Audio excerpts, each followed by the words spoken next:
Ojo. Medani tenan iki.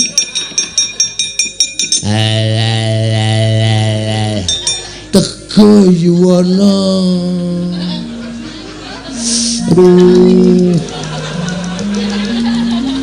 Tega Yuwana slamet. Slamet utang Teguh.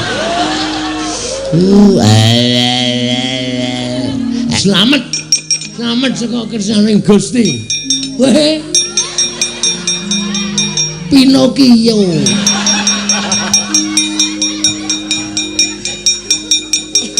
Tega Yuwana slamet. Slamet saka kersaning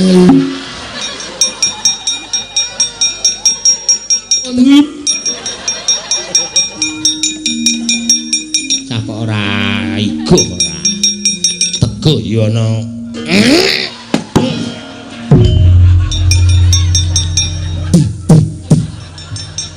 Dian, tak cokot ta, Reng? Heeh. Udus. Pawang ula. Al-Fatihah kunjuk Kiseno Nugroho. Bismillahirrahmanirrahim. Alhamdulillahirrahmanirrahim. Hai. Ojo. Medani tenan iki.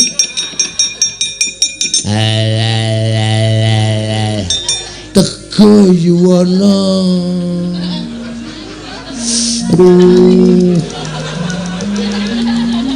Tega Yuwana slamet. Slamet utang Teguh.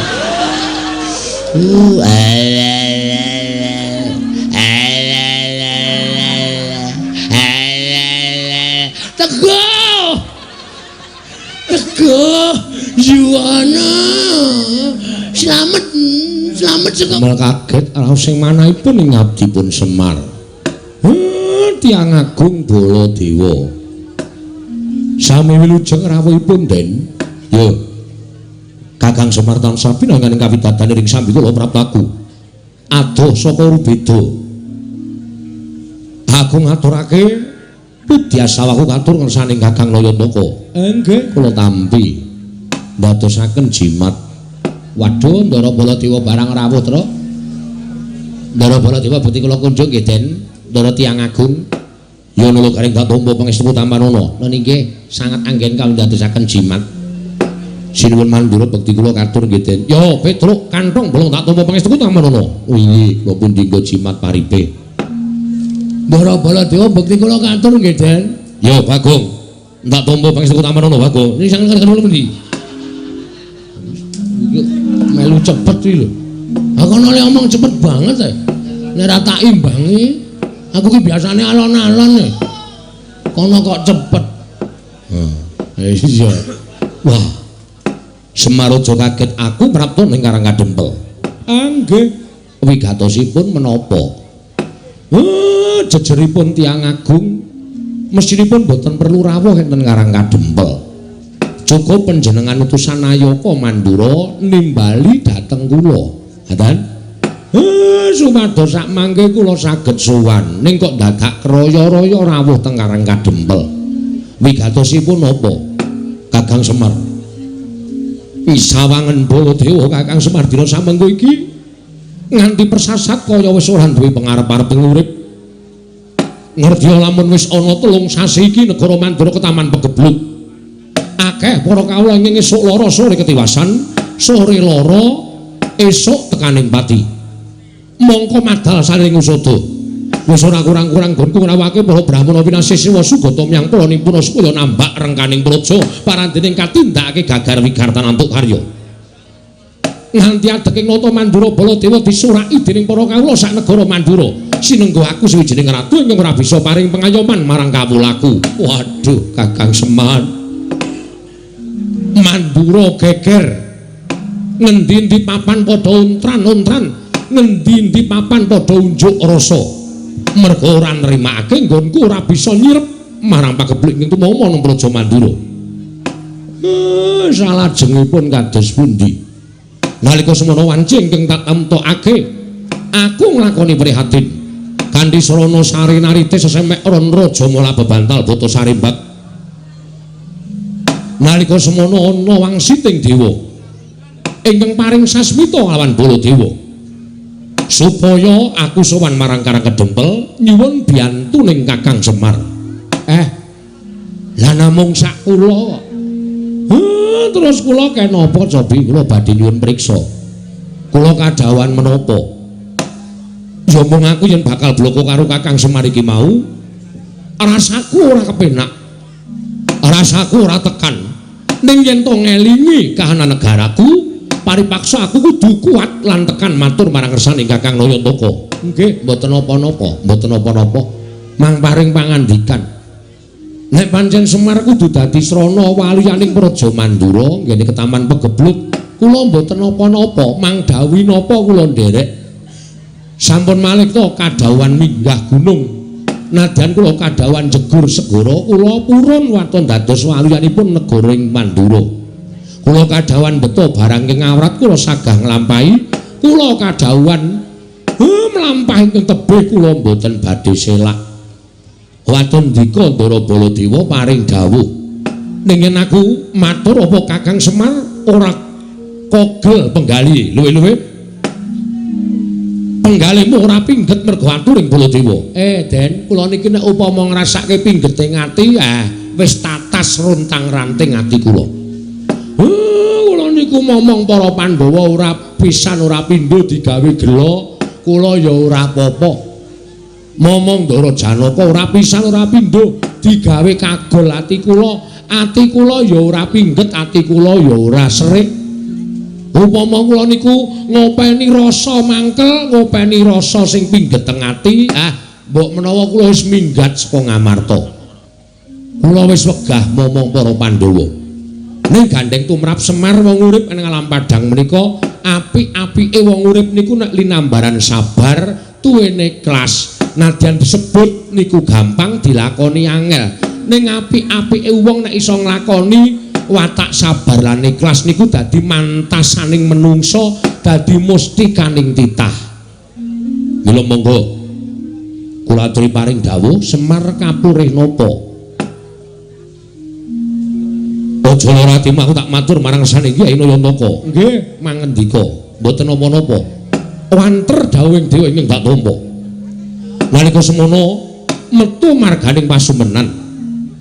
Sasmita dumeling tan ana ing karna swara ingkang tanpa wujud ngandhakake yen to aku kudu iso mboyong marang Kakang Semar prapteng negara Mandura. Lah kersane nek mung diboyong wae kula purun mawon. Terus sakniki kula memperjelaske mawon. Kersane napa? Napa Semar teng mriku ajeng ken ndongani? Napa Semar teng mriku ajeng ken ngabulke napa? Niku rak cethane dadi kula nggawa uba rampis saka omah menyan dupa lan sak piturute supaya mengke teng mriku mboten pripun-pripun, mboten golek-golek lan sak piturute. Kakang Semar, kula. Wah, rasaku kok ora mentala. Ampun ngoten lho. Sampeyan nek mboten mentala ngiklaske patine kawula pirang-pirang saben dina mati, nyawa kawula Mandura. Ming perkara sampeyan mboten mentala, sampeyan ngiklaske patine kawula sampeyan. Saya ala, saya elek kanalindran sampeyan, saya mboten prayoga cacating para kawula teng sampeyan le dadi nalindra. Kakang Semar, aku mboyong Semar, putrane marang negara Mandura dawuhing dewa. Dina samengko Semar kudu dadi tumbal ana negara Mandura, Semar Putranaya.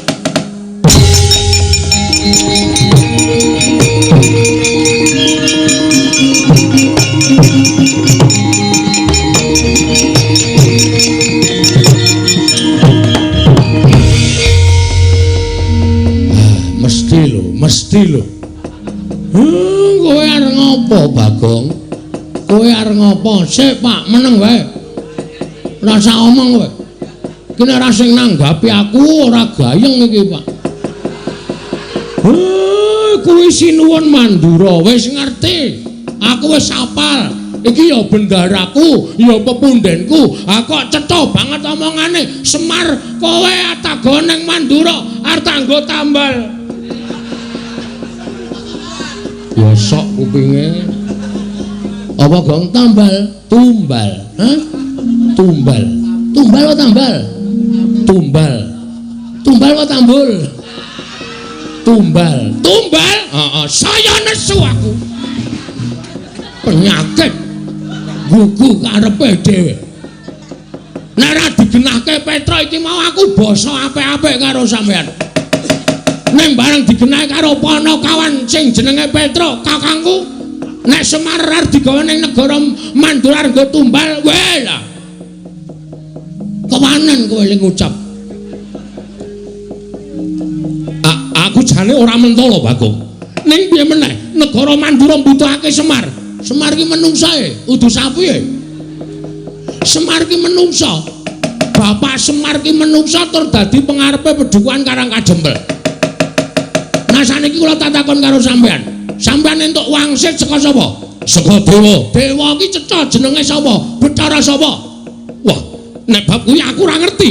Kuwi mung swara tok. Wah iso uga kuwi mung swara tip. Utawa wong jajal sound system. Aja kepenak kowe watoni wara. Kowe tapa merem to? Merem. Kowe le tapa ora ndelokke sapa-sapa to? Ora. Lah, kuwi kowe le tapa nang ndi? Ning Sanggar Pamelengan. Sanggar Pamelengan iki kiwa tengene ning omah ora? Ana. Lah aku ngerti wong nyetel sound system.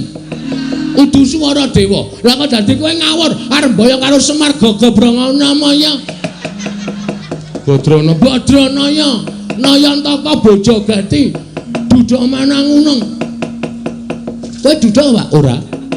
Lah kok jenenge duda Manangunung? Wis rasa cerewet kok ngono kok tak takokke ora. Goleki rondo Pak. Moh. Kok duda Manangunung goleki rondo engko nggo aku. Wis. Bales meneh. Hah? Nek Bapak Ardigawa menyang ngendi mau? Negara Mandura jelas aku ora ikhlas. Nek tekan negara Mandura Bapak kon ngopo lah? Sing liyane tumbal, ora masalah, gawanen Bapak. Nggo ngene kene ya nggo apa? Nek Bapak terus digone negara Mandura kok arep dienggo tumbal, berarti kan mung dipateni. Monggo dienggo tumbal ki tegese dipateni, ateges aku ora weruh Bapak meneh. Aku kelangan Bapak. Hah? Terus kowe tenang-tenang. Ngilangi nyawane Semar, terus kawulamu tentrem, terus kowe ayem nang kono tanpa memberi sedekah sedikit pun Anda pancen kowe nganggo tumbal Semar, tukunen kowe. Cedes iki. Meneng wae Pak ngono nek payu larang kekke Pak. Ora apa-apa, ya. Ya Tre ya. Petre setuju kok. Ora apa-apa ngono nek nyang-nyangane orang tak keke nggo ora apa mati wae malah penak lho Pak mangane kowe ora perkosa to Pak. Waduh. Ngidoni Semar. Hah? Aku sing ora trima. Aku ora trima. Lah aku tekan kene kudu mboyong Semar. Ora iso. Ora iso mboyong Semar. Kena mboyong Semar. Waton kowe iso nglangkai batange Bagong. Kowe lah kewanen, Gong. Ndara Baladewa iki duwe pusaka ampul, Gong. Apa? Nenggala Alugara utamake Gunung Jugruk Segara Asat. Kowe duwe pusaka apa? Wah, ora ngerti. Nek men tamake Gunung Jugruk aku duwe to. Saya nek adem-adem ngene iki. Tak tamake Gunung Jugruk kabeh yakin mbok Gunung 10 wis to.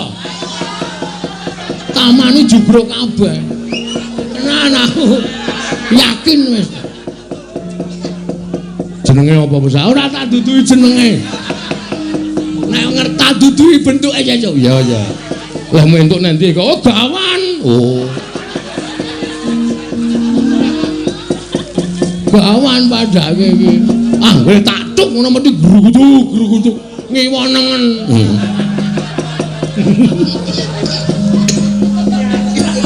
Syukur mengko ra kowe. Nan kowe ora baen-baen. Aku ora wedi karo Baladewa ben pokoke arep mboyong bapak lho aku ora entuk yakin sumpah. Nek ngono kowe mepalangi karepe Baladewa. Lho, mesti to. Genah wis wangsulan ngene kok dikira ora mepalangi. Walah dalah. Woi. Nek meng bengok wae iso aku. Apa dumeh Baladewa aja. Woi, blenal, panamane jajan sekedar. Wani karo Baladewa ngono apa, Pak? Aku ya iso. Kowe aja pamer swara nang kene. Sero aku cangkeme mbok aku. Nyepeleke ora. Gong ku ndak kriwikan dadi grojokan geguyon dadi tangisan lho. Sing sabar. Terus kon piye? Alon-alon. Iki wis mulai adem lho, Truk. Kene ora disemangati ngono iki. Lho sindane wis do grudung taplak kabeh. Iki kepiye to kok dadi loro iki jan wis. Wis. Kokean iki, Truk. Sing loro diglundungke mrono bae kae. Mesake ora. Jero banget ya ora. Aja angu-angu lho Pras kok masih ngono. Kok nang koyo saka kono wae. Dikai godhong medun ora. Ngono wae. Kowe iki malah werna-werna. Kowe iki kok guyung apa Baladewa? Kok melu guyung apa? Aku ora ngeluconi kowe. Aku ki nesu kok kowe mesam-mesem. Ora kena aku menglucu karo Petruk karo Gareng ya, Truk. Heeh. Aku dadi kowe melu guyu. Wah, panusmane jajalan. Butuhe bapakmu tak boyong itu apa ora? Nek ora entuk tak boyong aja kelakon dosa apa kira-kira kowe kuat nadai Kiai Nenggala, Kiai Kalawagara Barat. Diar kowe. Ayo, kek pusakamu kuwi nutokke, Gong. Isih kendho e.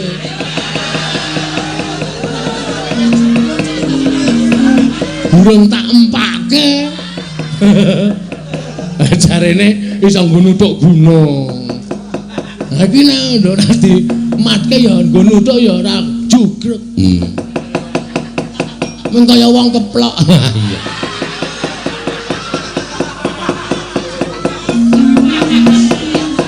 Ayo Kaki, nek pancen kewan karo Baladewa. Kaki, tantang ana Baladewa. Kowe mepalangi aku ngene mbayang Semar Badrana aja nglakon dosa Bagong. Nang ngendi bapane wong neter Katidayan? Diteter Baladewa apa Bagong sing tekaning pati? Gong. Ngapa kok mundur? Teratapan aku. Terus? Oke.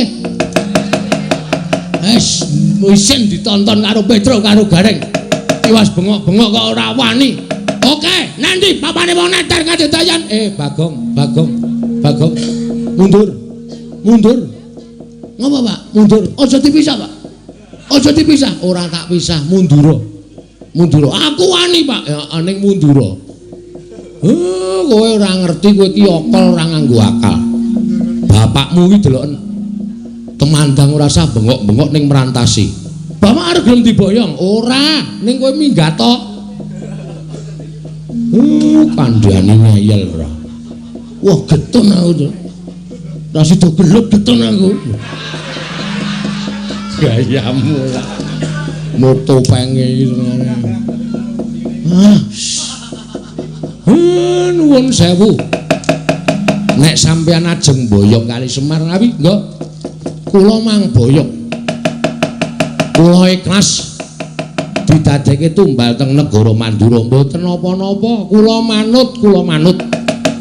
Yen kowe ikhlas mapana dina iki tak boyong Semar Badrana. Monggo ndara kula kantun nderek kali sampeyan. Ucap kacarita nalika semanten.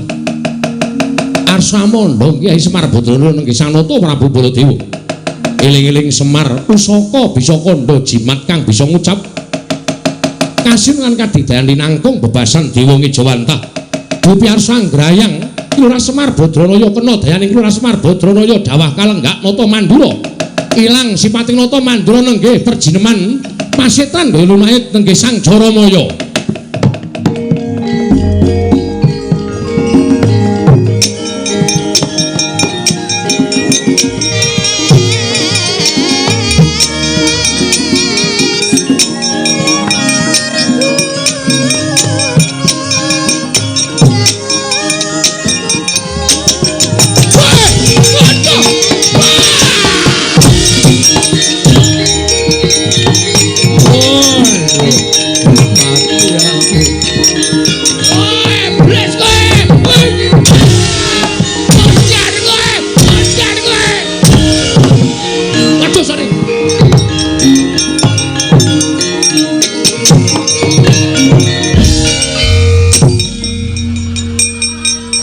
Njaluk ya ngawur to, Gong, saking mempeng kowe. Lah cengele Semar kaya rai buta. Wah, gedhe sak kayang-kayange. Ngawur ora. Aduh, Kyai Semar kula nyuwun. Kula nyuwun gesang. Oh, sapa ya, Pak? Jaramaya. Wah, Jaramaya ora. Anak buah sapa iki? Anak buah Betari Durga. Iki kawulane Durga. Wah, sekan ratatanan ke. Mangkelake ora. Aduh. Aku njaluk. Aku njaluk urip Semar. Aku njaluk urip aduh. Kowe iki ngopo? Kowe iki ngopo ora tak kabak-kabake? Aduh mati aku. Aduh Semar. Iya tak nehi urip Jaramaya, tak nehi urip. Aduh. Bagong kowe tak tuthuk ndasmu lho. Iki wis ora iso apa-apa iki ora sato kapak-kapake. Iki pancen tumbak cucukan iki. Aku kira ngapa-ngapa ya, Mer. Ki meng tengok nang kene kok. Waduh.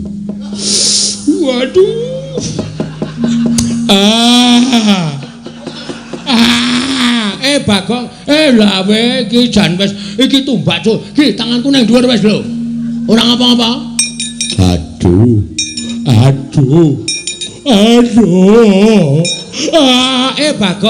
Bagong. Wah, iki apa kepidak kok? Tak kira nek lemper. Tak ngono-ngonoke kok. Kok ya nglembreh. Waduh. Dagelane bapakku isih payu ta. Nglembreh tak idak tak kira nek lemper gogrok. Angger tak jokke kok aduh, tak undurke aduh. Lemper kok manak iki aku.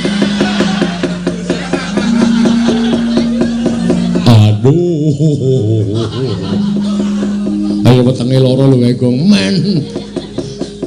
Atok gilik-gilik kok ya. Karena rada rapate kok gilik ya. Ha iya. Tak pernah ke. Jaramaya. Inggih Kyai Semar. Ngopo kowe?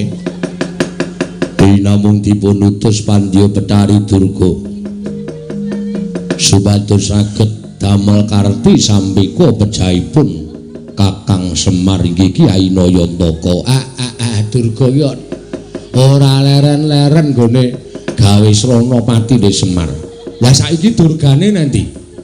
Samenika para perjineman Baju Barat sampun ngramyang ngebaki Karang Kadempel. Wis ngramyang ngebaki Karang Kadempel. Inggih mila mekaten. Ayo kowe minggat to. Omong karo Durga. Nek isih ganggu Karang Kadempel, iki mengko aku sing bakal ngadepi. Nyuwun pamit Kyai Semar.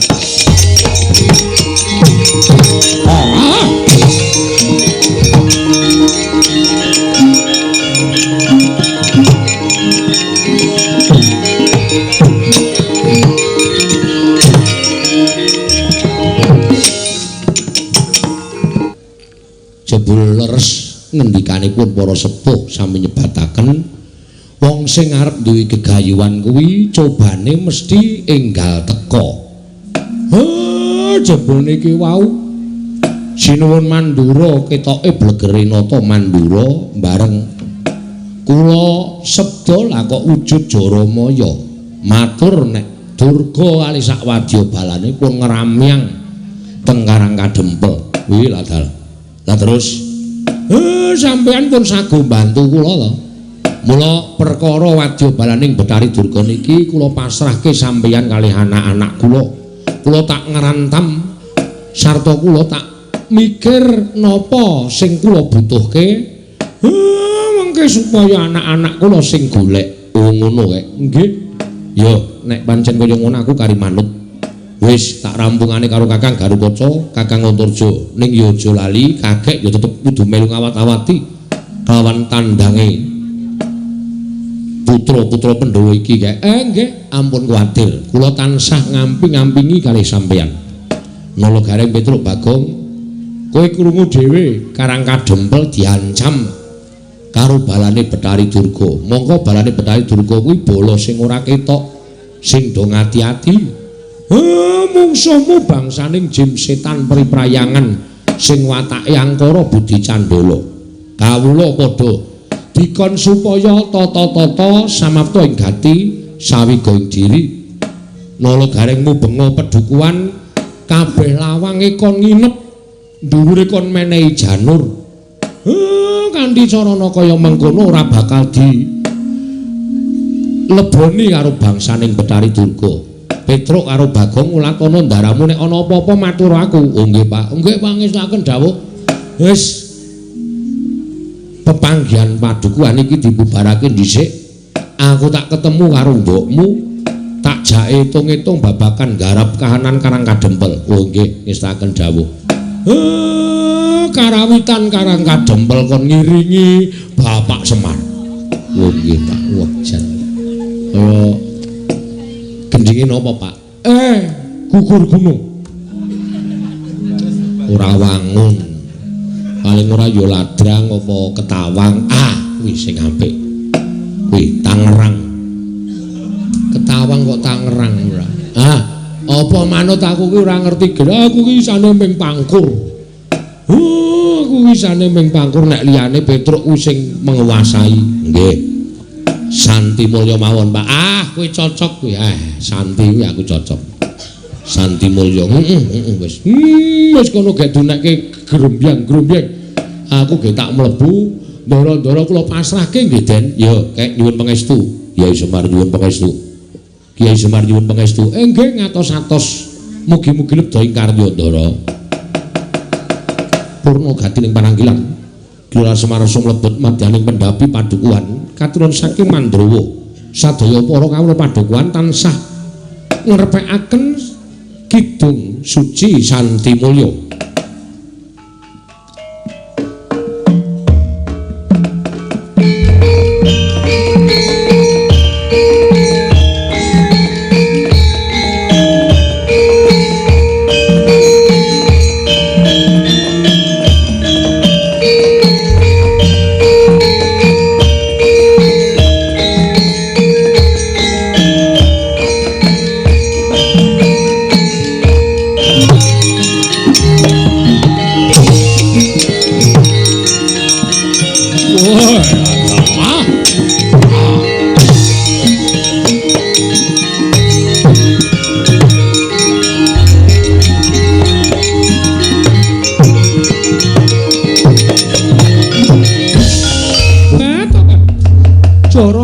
Wonten dawuh Pandya Betari. Gurawalan nggonmu mlayu saka ing Karang Kadempel. Para gage matur piye kabur kawusananing nggonmu Sesinglanata Mandura. Ingkang wigati bisa mboyo nglawan Semar Badranaya. Oh, ladal.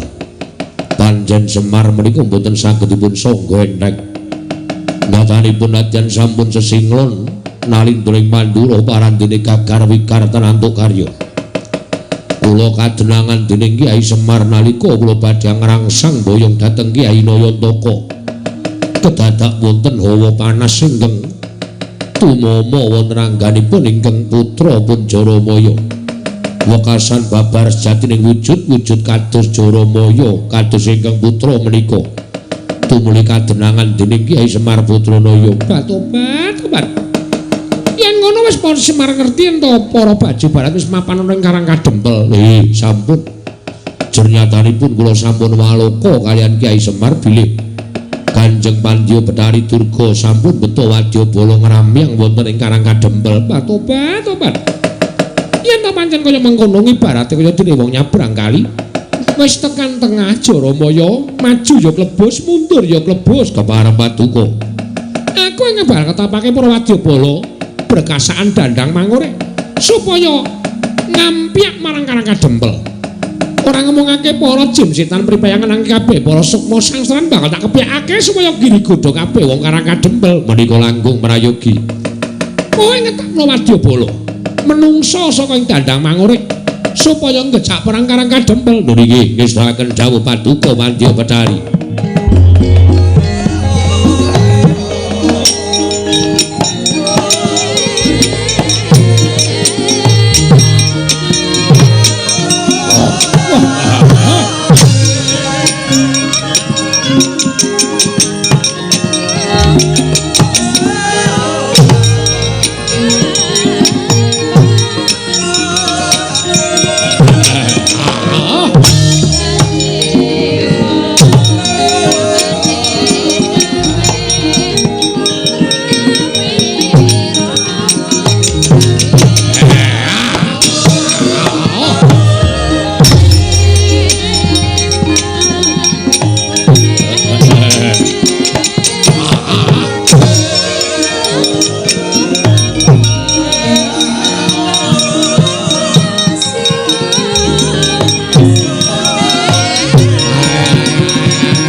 Nanging Prawadyabala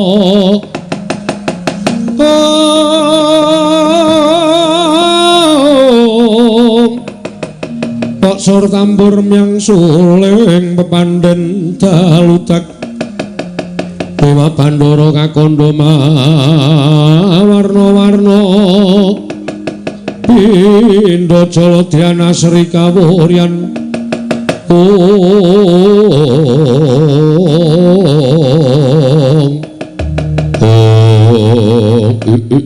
Ladalah ibu wonten menapa ngawi sangganing para perkasaan kula nyadong dawuh Kanjeng Ibu kula nyadong dawuh Kanjeng Ibu kula nyadong dawuh Kanjeng Ibu kula nyadong dawuh Ibu kula nyadong dawuh Kanjeng Ibu kula nyadong dawuh wonten menapa ngawi sangganing para jin setan priprayangan Wadyabala dandang mangure. Kula wonten dawuh.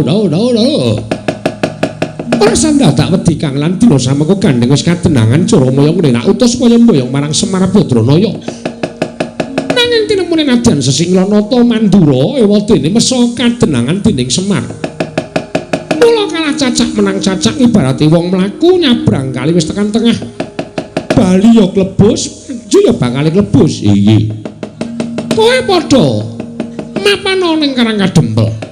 Susupana jiwaning wong Karang Kadempel. Supaya aja manut marang Semar Badranaya yen perlu walien paningalih. Wong apik gawe nenala. Wong sing wis ala jumprungna ana ing juranging kasangsaran. Lha iki ngestaken dawuh. Lah ingaten para Wadyabala dipun paringaken bidal mangkata dina iki. Ora sawedi Kang ana apa-apa kowe matur Kanjeng Ibu ya. Iki ngestaken kanca mangkat kanca budal.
katututan namun mangsa prawira diktaya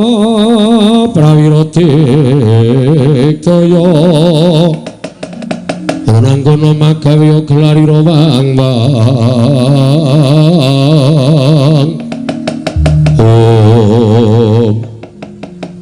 ana satru ngaglah sapa iki takon karo aku satru ngrandu Gumbala Bambang Antasena ya dasar Kemaranyata sing buri sapa Bambang Petruk Kantong Bolong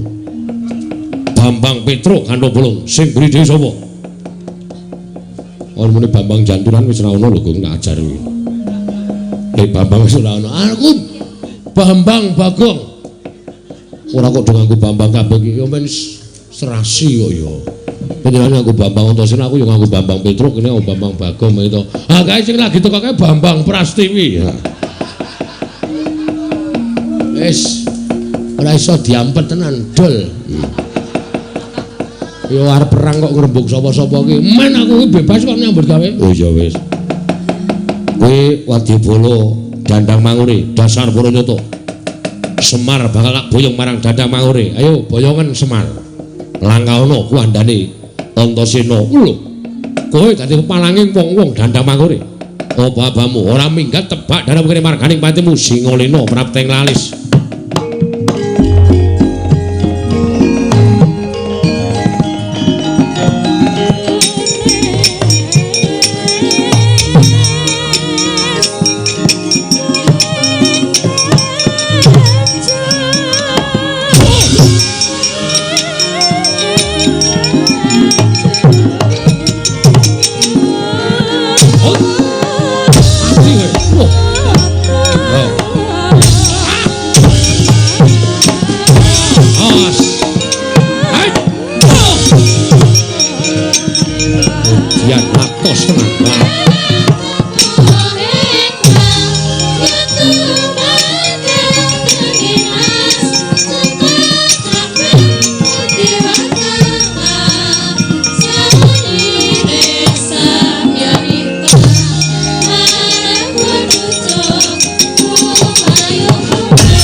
sorry matane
dempel dibeteng karo anak-anak Pandhawa.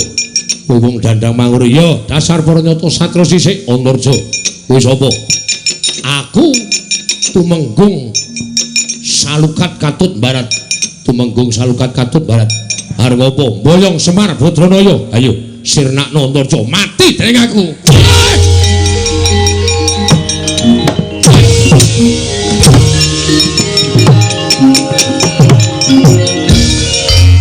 Cerdas perang rasa dadak kokean polah tak canda tak gomblesek ning jero bumi. Mudar mesti wonge. Ngene iki lho, wong top ngene iki. Ora kaya adine dadak. Meseng-selke awak. Iya, betul nggih. Mriko maju melih. Lho. Kok malah dawuh. Aku lho pasrah karo sampeyan. Adikku Garutkaca durung manggang karya. Wah, dari iman malah ngasuh ning antariksa kene. Lek ra tak celuk tuman wae. Kakangne ro adine wis nyambut gawe, sampeyan teng pundi?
Bala menungso dandang mangure padha nungsang kuyang numbuk bentus. Ora kok padha kalah piye kae. Padha kalah piye kae. Ora kok padha kalah piye kae. Para perjinoman jim setan pribrayangan. Aja nganggo cara sing agal. Nganggo cara sing alus. Jiwane wong-wong kae disusupi men padha gelut dhewe-dhewe kanthi cara mengkono Karang Kadempel bakal geger. Oh iya, ayo Kang tak derekake. Ayo Kang tak derekake. Ayo alon-alon.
Kaya wis padhang. Iki wis tentrem kahanane mengkari bapakmu bakal miwiti mbangun Karang Kadempel. Nggih. Nek ya kudu tata-tata lho, Den. Merga nuwun sewu. Sing nami Wadyabala Dandang Mangure niku mboten mung wujud menungsa tok.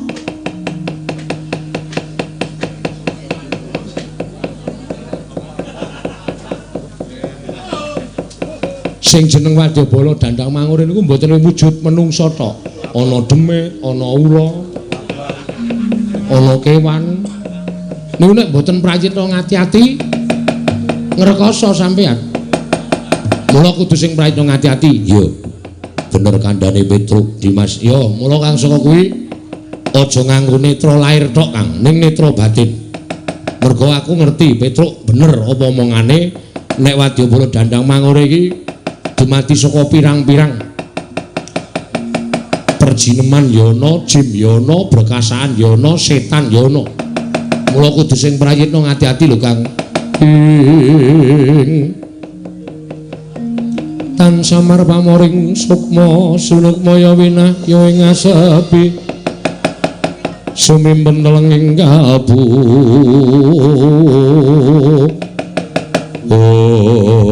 datan prayitna nata pringgondani Prabu Anung Gatotkaca sinusupan balaning Betari Durga mila katingal abrit bergatak pasuryane nalika semanten datan taliwara anyan ndak kira Petruk linarak wani kaget lisang Antasena wau.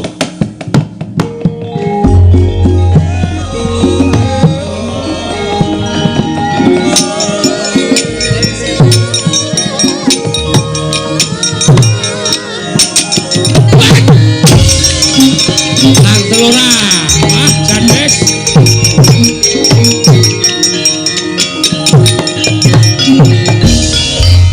Lah, tenan to, Gong. Aku ora wis omong to. Wadyabala Dandang Mangure iki ora mung agal ning alus ya ana. Nyatane Kakang Garukacaya ora ana apa-apa kok Petruk dicandak gulune ditekak dilarak kaya ngono kae. Pun nengke mawon men mudhar sisan. Lha kok Petruk kok mati. Ben Petruk iki diutang aku ora tau nyaur. Men tekan Ndara Garukacaya aja kae ya Kakang nek nganti ning apa-apa engko ndrawasi tak kandhani. Ha terus piye? Manut aku. Doyak, Gong. Doyak supaya Petruk aja nganti mengko dipateni karo Kakang Garukacaya. Nek nganti dipateni ngrekoso perkarane dadi liya mengko mati dening aku kok.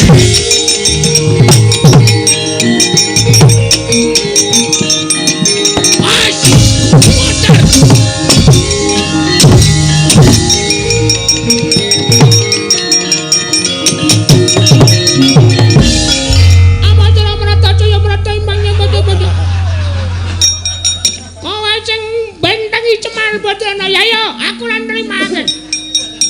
Wo cah iki Kang Selupan cah iki. Kok dadi suarane cilik kaya ngono. Apa Sulamrata, Sulamrata? Imbang yen padha-padha. Oh, ora lunga saka jiwane Bagong aja kelakon dosa mungsuhmu aku lho kane.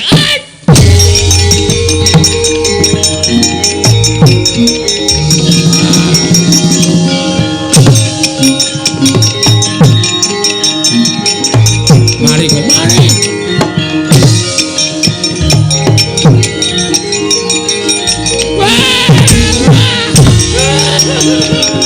Ben kula salah napa kena.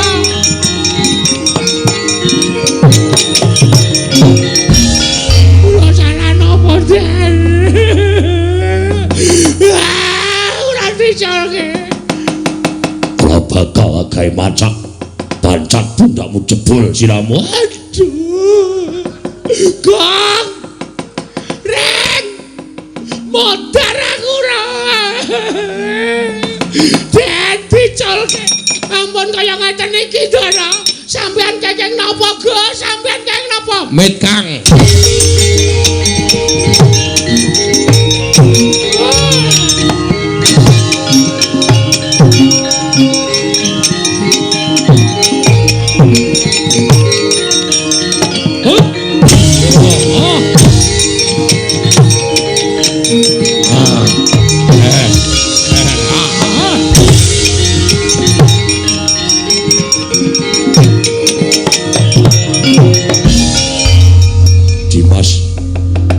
Apa?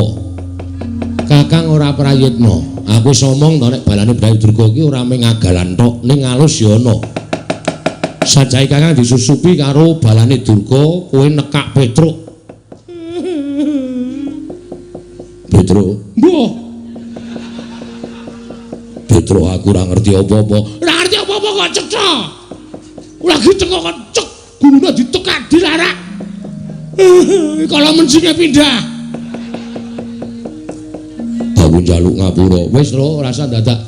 Iki Kakang Garukacaya mau diangslupi. Lho, sing angslupi sapa? Balane Betari Durga. Oh, niki pun sadar dereng. Wis. Bagong mau ya heeh. Nggih napa? Heeh. Nek ora tak tulungi Bagong mau ngamuk ora karu-karuan. Mripate abang. Ha iki mati dereng. Tajar basmu lho. Kowe ngapae? Jare Kang Slupan, Wis mau ya, Nyok. Antil sisan. Jarene Kang Supan kok jarene. Wis mari kok ya, Kang. Wis mari ya. Tak kira nek isih Kang Supan. Iki bebayani lho terus. Nggih. Kowe mlayu ning omah kono. Terus takon karo bapakmu njaluk donga nggo ngusir demit. Nek nganti engko demit ora do diusir, karang kadem ora tentrem. Saniki, nek ana demit mengko diusir nganggo japa mantrane bapakmu. Yo Gong yo.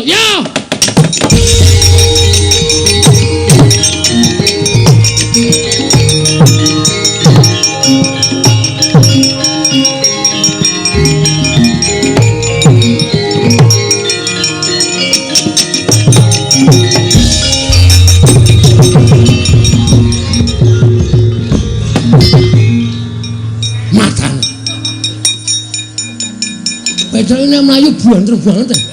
Aku sing nyuruh saka mburi kok banter banget. Ana wong tuwa tenguk lincak nganti gegeblak.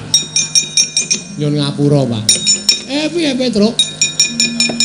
Ndara Antasena bisa nyingkirke wadyabala Dandang Manguri sing wujud menungso. Sing waune kathah sanget musuh Antasena diajar kabeh. Wah, bubar mawut. Terus ning niki sing tekan Karang Kadempel ora ming wadya menungso, Pak. Ning wadyabala jim setan priprayangan. Ndara Garukaca ya Kang Slupan, Bagong ya Kang Slupan. Iki kula diutus kalih Ndara Antasena ken sowan Bapak. Heeh. Ken nyuwun donga ngusir demit, ngusir setan supaya kahanane tentrem. Aku ki nek ngusir demit ming tembunge Teguh Yuwana slamet saka kersaning Gusti.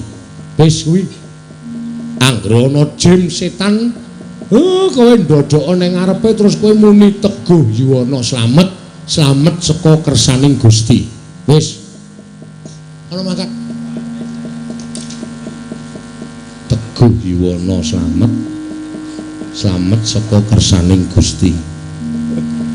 Yo Kang yo. Yo, sik aku ngapalke sik. Yo.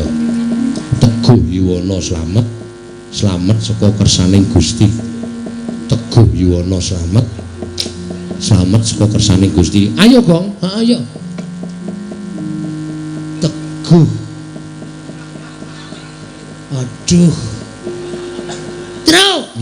Rene sing iya to? Aku ora apal e. Teguh Yuwana slamet. Pokoke ling ngapalke ngene iki. Teguh ning ngene Yuwana, terus ngene slamet saka kersaning Gusti. Oh iya. Teguh Yuwana slamet saka kersaning Gusti. Teguh Yuwana slamet saka kersaning Teguh. Waduh. Yuwana, walah. Teguh Yuwana nang gone slamet ngampiri Yuwana. Angel tenan iki slamet ngampiri Yuwana ngejak Prastini. Angel tenan iki. Pokoke dhewe kudu gareng meneh di gareng. Gareng rasa dijak kok ndak ngisir. Oh iya. Ayo endi wong Karang Kadempel. Ayo udus. Nek tak matke ra kuat atiku. Teguh Yuwana slamet saka kersaning Gusti. Teguh Yuwana slamet saka kersaning Gusti. Teguh Yuwana slamet saka kersaning Gusti. Biar mandi bapake. Ayo Gong aku wis entuk siji. Yuwana. Wah, jan ora bener-bener iki mau. Monggo wis tak incengke lho. Teguh Yuwana slamet saka kersaning Gusti. Modar. Apa saiki? Alah. Hai.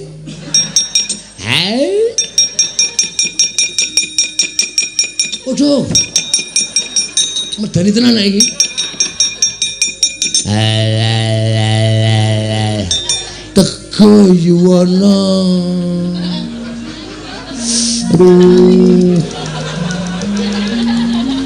Teguh Yuwono slamet utang Teguh.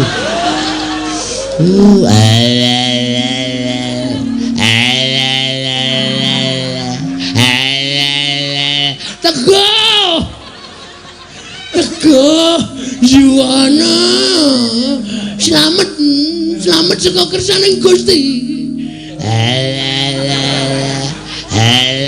Teguh Yuwono slamet kersaning Yuwono nang gone Teguh. Piye Gong aku ora apal. Teguh Yuwono slamet saka kersaning Gusti. Teguh Yuwono slamet saka kersaning Gusti. Teguh Yuwono slamet saka kersaning Gusti.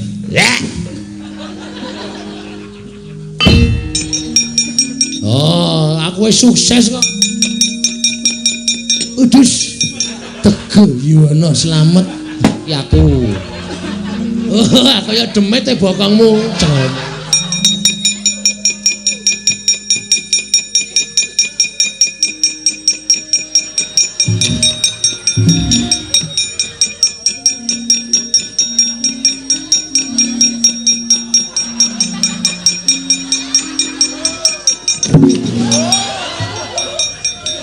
Gong gilogong demit gong ora tak medeni iki nggo praktek. Teguh Yuwono slamet saka kersaning Gusti. Weh. Pinokio.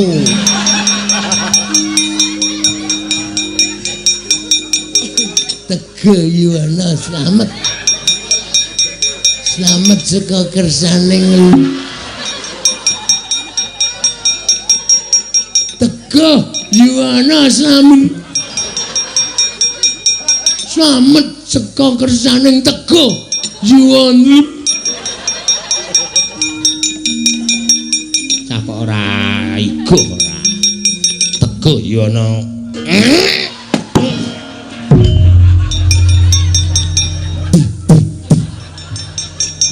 Dian, tak cokot ta, Reng? Heeh. Ketegelen. Tak cokot diase ora. Pancat pundake jebol mulune.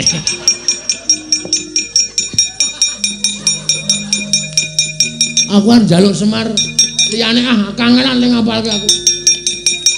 Ora njaluk liyane wis. Teguh Yuwono. Oh bapak, sopo-sopo ardi rapali, sopo-sopo ardi rapali.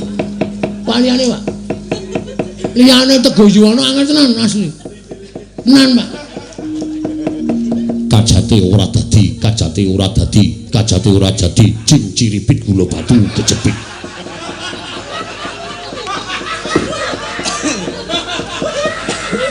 Kajate ora dadi,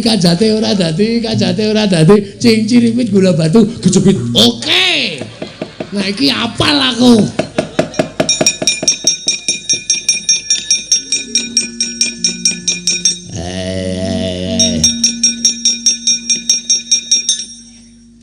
Kajate ora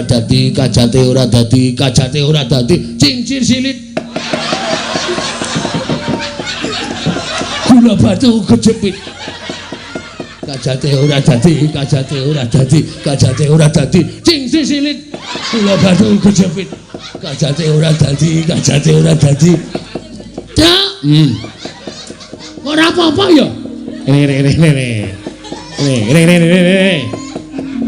Kowe mau njaluk bapak piye? Dinae kajate ora dadi, aku krungu kok. Kajate ora dadi, cing ciripit. Ha iya. Piye balen-balen. Kajate ora dadi, cing silit. Cing ciripit. Cing silit. Lambe iki nek lambe elek kok nek ngandian lambe elek ora. Salah apa? Salah. Cing ciripit. Cinciri. Oh. Aku ngono cinciri sirik ya. Kajate ora dadi, kajate ora dadi, kajate ora dadi, kajate. Cinciri kuwi gula batu kecepit. Wah, ampuh iki, Truk. Iki matine nganggo kajak-kajake. Ha iya, bapak nek ngekek iki mesti ampuh kok yo. Nah yo. Ana minggat ana.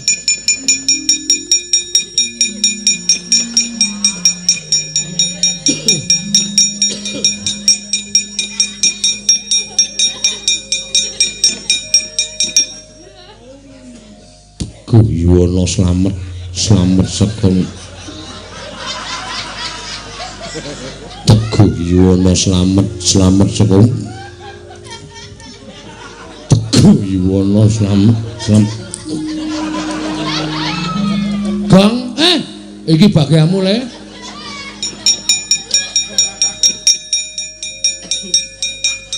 Udus. Pawang ula.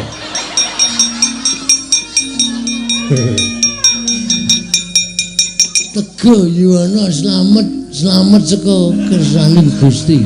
Kajate ora dadi, kajate ora dadi, kajate ora dadi, kajate ora dadi, kajate ora dadi.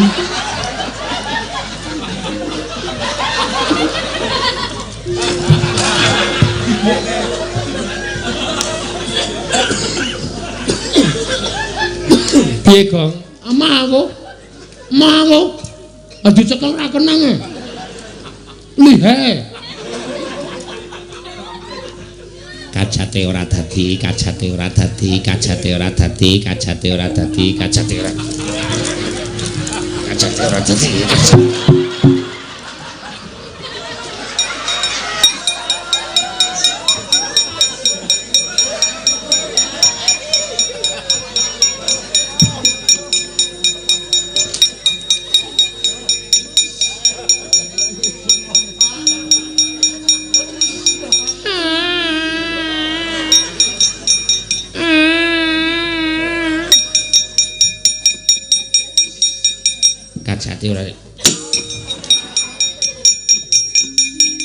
Petro rene ndongane iki tak ajar. Lho. Iki demit e, Kong. Iki apike? Lho, apik. Aja dadi dongani. Semen ngene iki wae. Oh, jeneng demit kok. Iki demit medeni kaya ngono kok. Kajate ora dadi, kajate ora dadi. Reng tak sumpel cangkemmu lho, Reng. Kok nek nganti iki ilang, obong mati ku tak ajar. Biar tok apa iki? Arep tak ngu. Wardi ora. Kajate ora dadi, kajate ora dadi, kajate ora dadi, kajate. Kajate ora dadi. Kajate ora dadi, kajate ora dadi, kajate. Kowe ngapa ya kalau menjinge munggah medeni? Ngelak aku. Aku haus. Haus yo ngapa ora? Kajate ora dadi, kajate ora dadi, kajate ora dadi, kajate ora dadi, kajate ora dadi, kajate ora dadi. Woi, dan reng asline demite udu iki. Andi, ning kono. Ngeri tenan ya aku. Anak gendruwo. Ajar dasmu lho kowe. Endi? Wala. Piye kowe bungah to? Bungah aku. Bareng iki sing ora cocok tuwekan ora.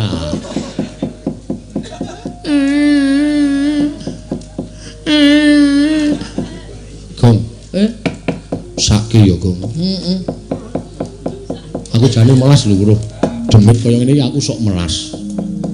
Yo, iki ora ndi sanak, ora ndi kadang. Senengane godho karo menungso, ngono to, Gong.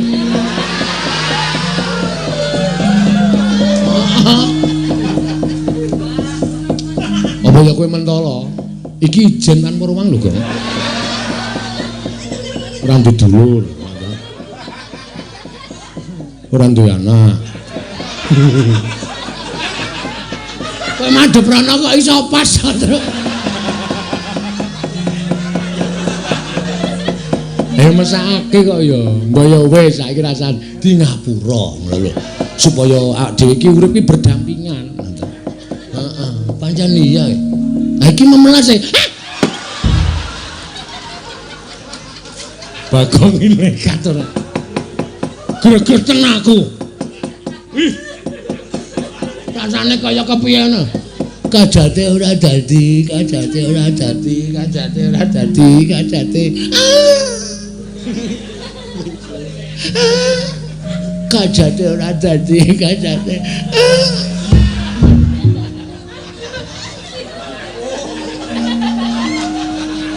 Aduh.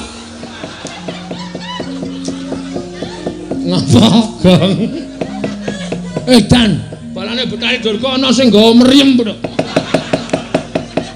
Siap menembakkan. Yuk ngeri tenan. Kudu. Ayo ora krasa tetep empuk.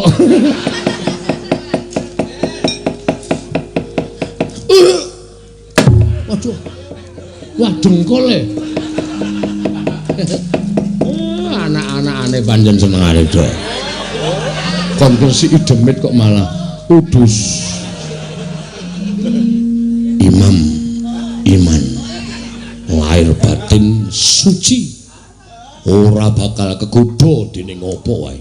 Semar ki wis tuwa. Semar ki wis menep. Ora bakal. Wis ora kurang jaman nom-nom aku mbiyen.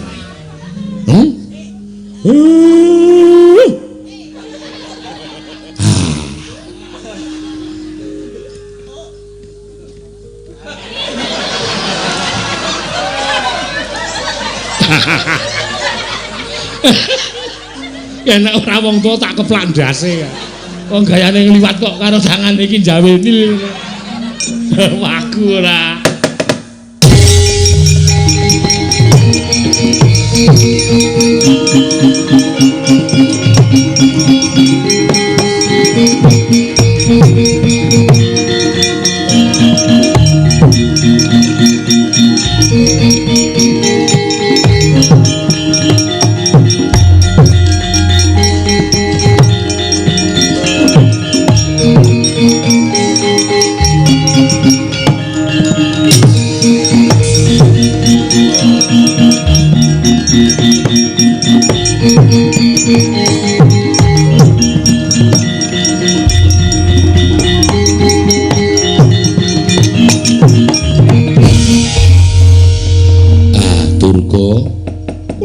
Dawuh Kyai. Ora. Janjane ngopo to? Kowe iki wis cinadang dadi dewaning panggoda pangrencana. Ya bener kowe iki mesti duwe pakaryan ganggiri godha marang titah. Ingkang wis bener lempeng lakune kudu mbok enggokake. Tur kowe mbawahi sangganing para berkasaan kowe iki duwe wadyabala jim setan.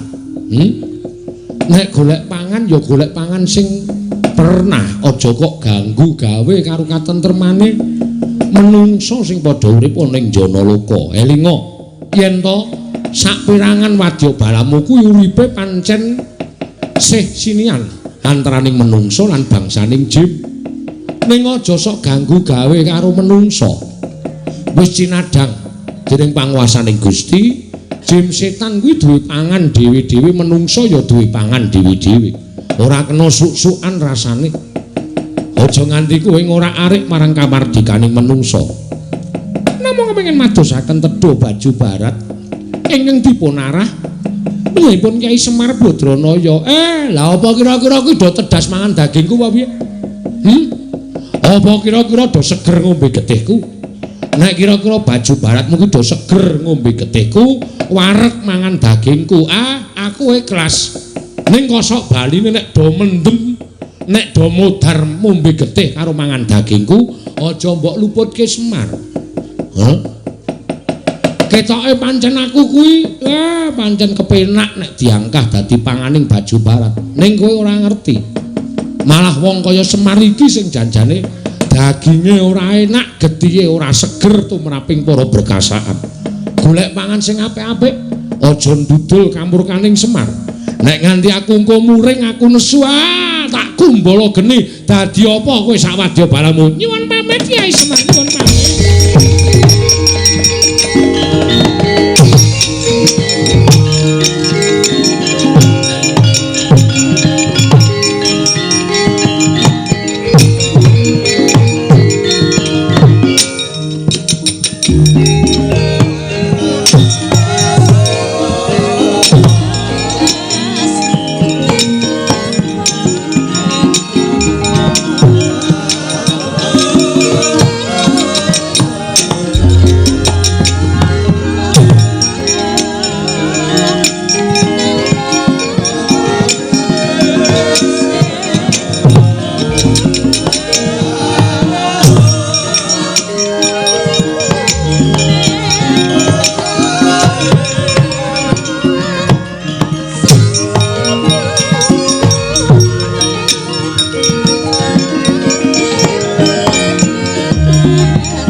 Antasena kula ngaturke panuwun nggih Den. Ya kek ora dadi ngopo. Pancen dadi kewajibanku lan para putra kabeh kudu gawe tentrem karang kadempel. Nggih, matur sembah nuwun. Nara Gareng Petruk Bagong. Kowe pancen wong-wong sing mempeng. Kowe bisa ngayomi marang kawula karang kadempel. Nggih, Pak. Pangestunipun Bapak. Nggih, Pak. Pangestunipun Bapak. Nggih, Pak. Pangestunipun Bapak Semar. Sedaya sampun ketingal trentem ayem. Iya.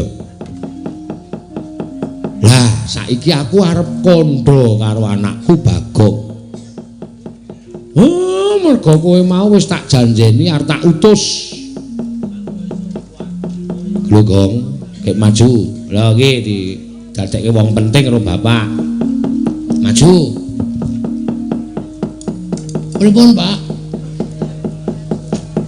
Wewangunan iki bakal indah, bakal apik lan becik. Kowe munggah ning kayangan. Waduh. Truk? Kayangan ngendi, Truk? Ayo kono, dhuwur kono adu. Sago ora? Siap. Wani tekan kono, wantun. Nek wani kowe nembunga Bathara Guru, adikku si Manik Maya. Nek karang kadempel butuh winih, ya kuwi Pelempertangga Jiwa lan winih Jambu Dipa Nirmala. Munggah njaluka Bathara Guru. Nek Bathara Guru ra entuk, omong nek sik dawuh Semar, aku ki kakangne Bathara Guru, aku ki Sanghyang Ismaya, kae Manik Maya. Teja Maya ki togok kae. Nek aku sing nembung Bathara Guru mesti menehake. Umpama mboten, umpama Bathara Guru ora menehke piye ayo. Sak karepmu tak paringi Purbawasesa. Tenan? Iya.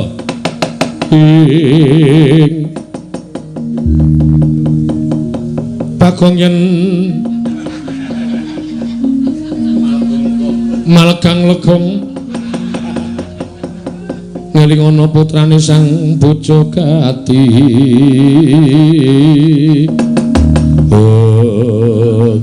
Suluk ya ngawur Bagong. Ora ana sulukan Bagong kok tak gawe ana. Engko mangelingono. Ayo pokoke anggere mangelingono ra wis beres. Ha iya. Pun ngaten Pak, kula nyuwun pamit tambang semetu. Pangestu. Ya sing ati-ati. Truk, aku arep gleleng, Truk. Ya. Munggah kayangan aku. Ngerti dalane apa? Udah. Aku wani dono. Sing jeneng munggah kayangan ki munggah Gunung Himawat utawa Gunung Himalaya. Kuwi gunung dhuwur banget. Nganti pucuke ora ketok, pucuke tembus langit. Kono kuwi mapane kayangan. Oh, nek kepleset sithik ngono, wah glundung modar. Kok ada to, Pak? Pancen kudu ngono, mengkari sago ora. Kowe tak duta ning kayangan. Sah iki lakone. Wis diduta dening Bapak Semar.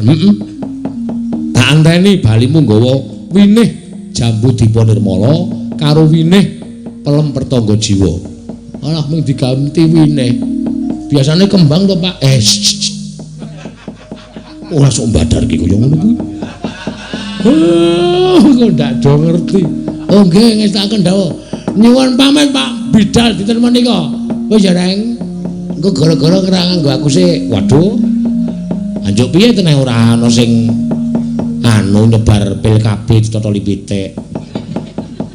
Ya Dre aku tak makasih ya Dre. Hati-hati ya Gong. Heeh. Dre antasena kula nyuwun pamit nggih. Ya sing hati-hati Gong. Pokoke yang nggrono gunung tulisane Gunung Himalaya kuwi munggah engko tekan Kayangan. Siap. Nek dudu tulisan Himalaya aja dunggahi lho Gong, ora sembarangan munggahi gunung. Nggih. Kula nekat kok wong. Kon ngaten mawon kula nyuwun pamit nggih, Ndara. Ya sing hati-hati. Wis ya, Pak. Iya. Nek Bathara Guru ra meneke, sak karepmu arep piye-piye sak karepmu. Aku sing tanggung jawab. Oke, wah gleleng iki. Wis ya, Reng. Heeh, wis menyang kono cerewet wae ora. Wis ya, Tru. Ya wis tak sangoni Pujo Basuki. Basuki kadi pira? Udu. Njaluk pamit ya, Pak. Iya wis gek wis kono. Iki ra disangoni blas apa piye iki? Mengarep dikongkone kok dadak njaluk sangu Kayangan ki ora ana wong dodol. Menyang. Nggih, nyuwun pamit, Pak. Sing hati-hati aja kaya bocah cilik.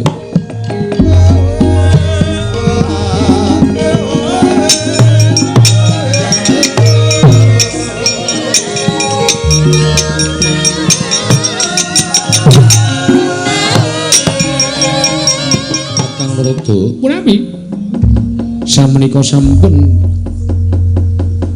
kepanggih menapa to ingkang dados darunanipun dening Kayewangan Sumuk kados mekaten. Dalah mbok menawi menika ingkang dados sababipun teka wonten mita pujangkara ingkang minggah wonten ing Kayewangan monggo kanthi badan wadak monggo kesangren kula tingali menika rak mboten sanes menika rak majanipun Kakang Ismaya ingkang ragil inggih menika pun Bagong. Dalah ing atase derajate ngaceplik wae kok munggah ning Kayangan ki wigatine apa? Lho. Kakang Rodo lenggah ingkang langkung prayogi. Inggih, kula badhe ndangu kaliyan pun Bagong. Kula sumanggahaken di Panakawan Bagong.